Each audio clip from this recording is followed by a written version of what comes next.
بسم اللہ الرحمن الرحیم۔ السلام علیکم، میں ہوں ناصر عباسی اور آپ دیکھ رہے ہیں ہمارا یوٹیوب چینل۔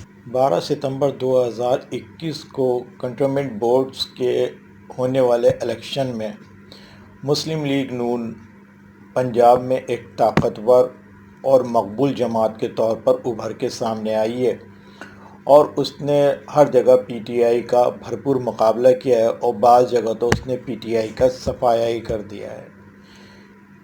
کنٹونمنٹ بورڈ کے الیکشن میں پی ٹی آئی نے تقریباً 62 اور مسلم لیگ نون نے 58 سیٹیں حاصل کی ہیں اور یہ تقریباً برابری ہی کی سطح کا مقابلہ تھا پورے ملک میں، جبکہ پی ٹی آئی کی 3 صوبوں میں اور وفاق میں حکومت ہے۔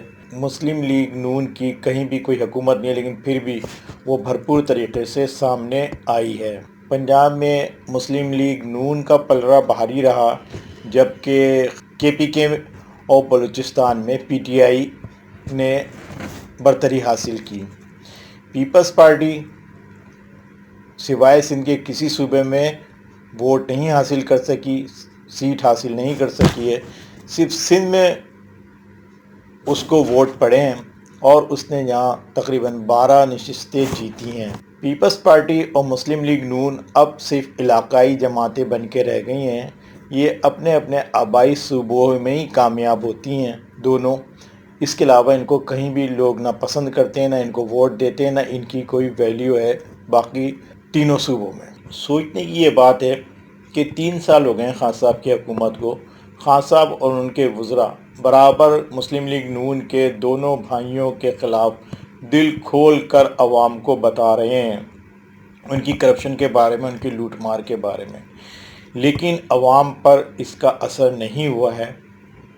ہاں، پیپلز پارٹی میں لوگوں نے ہلکا ہاتھ رکھا ہے، صرف خان صاحب ہی زرداری صاحب کو کچھ کہتے نظر آتے ہیں، جبکہ وزراء تو تقریباً تعریف ہی کرتے نظر آتے ہیں، کبھی بلاول کی، کبھی زرداری کی۔ پنجاب کے الیکشن میں بھرپور طریقے سے مسلم لیگ نون سامنے آئی۔ اس کی وجہ دونوں بھائیوں کی 35 سال کی محنت ہے جو انہوں نے وہاں کے لوگوں پہ کی اور کرپشن دل کھول کر کی اور لوگوں سے کروائی، اور ہر محکمے میں اپنے بندے فٹ کر دیے ہیں۔ بیوروکریسی میں ان کے بندے ہیں، اسٹیبلشمنٹ میں ان کے بندے ہیں، عدلیہ میں ان کے بندے ہیں، فوج میں ان کے بندے ہیں، غرض ہر جگہ مسلم لیگ نون کے وہ بندے بیٹھے ہیں جو دل سے ان کو چاہتے ہیں اور دل سے چاہتے ہیں کہ دوبارہ مسلم لیگ نون اقتدار میں آ جائے۔ یہ ایسے بندے ہیں کہ جن کو کھل کر کھانے کی انہوں نے اپنے دور میں اجازت دی۔ اس وقت پنجاب کرپشن کی گنگا بنا ہوا تھا، جس میں تقریباً تمام ہی لوگ کپڑے اتار کے خوب نہائیں اور انہوں نے بھی ان کو حلق تک کھلا دیا ہے۔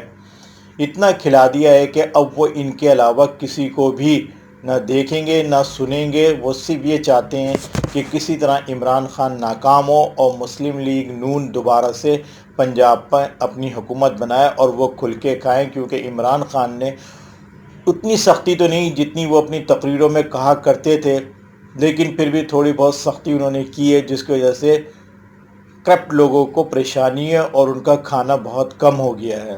خان صاحب نے دیکھ لیا ہے کہ وہ اور ان کے وزراء کے برا بھلا کہنے کے باوجود پنجاب مسلم لیگ نون کو سپورٹ کر رہی ہے۔ وجہ اس کی یہ ہے کہ ان کے خلاف کیس جو دائر ہوئے ہیں وہ اتنے ناقص اور کمزور ہیں کہ وہ ضمانتوں پہ فوراً رہا ہو جاتے ہیں۔ تقریباً مسلم لیگ نون کی ساری بڑی قیادت ضمانتوں پر ہے اور دل کھول کر الیکشن میں حصہ بھی لے رہی ہے اور پورے ملک میں گھوم رہی ہے۔ خان صاحب کو اگر ان کو قابو میں کرنا ہے تو ان کے مضبوط کیس بنا کے عدالتوں سے ان کو سزا دلوانی ہوگی، جب ان کا زور پنجاب میں ٹوٹے گا۔ ورنہ پنجاب میں تو مسلم لیگ نون نے اس دفعہ پی ٹی آئی کو حیران ہی کر دیا۔ پنجاب میں جو پی ٹی آئی کا حشر ہوا ہے وہ خان صاحب اور ان کے ارد گرد بیٹھے لوگوں کے لیے لہمِ فکریہ ہے کہ پنجاب میں آخر ایسا کیوں ہوا کہ کئی وارڈز میں تو ان کا صفایا ہی ہو گیا ہے اور انہیں سیٹ بھی نہیں ملی۔ پنجاب جو ان کا گڑھ ہے، جس کی بدولت وہ آج وفاق میں بیٹھے ہوئے حکومت کر رہے ہیں، کنٹونمنٹ بورڈ کے الیکشن میں وہاں سے پی ٹی آئی کا صفایا ہونا اور خاص طور سے لاہور سے، تو یہ ایک لہمِ فکریہ ہے اور ان کو پنجاب پہ خصوصی توجہ دینی ہوگی اور عثمان بزدار کے کردار کو جانچنا ہوگا کہ وہ پنجاب میں کیا کر رہے ہیں۔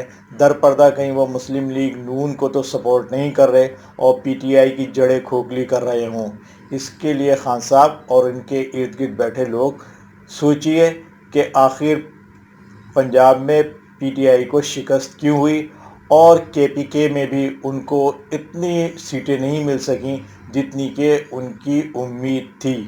وہاں جیتے تو ضرور ہیں لیکن سیٹیں پھر بھی کم ملی ہیں۔ ہماری باتیں اگر آپ کو اچھی لگیں تو لائک کریں، سبسکرائب کریں ہمارے چینل کو، اپنے کمنٹس ہمیں ضرور دیجیے، ہمیں اپنی دعاؤں میں یاد رکھیں۔ اللہ حافظ۔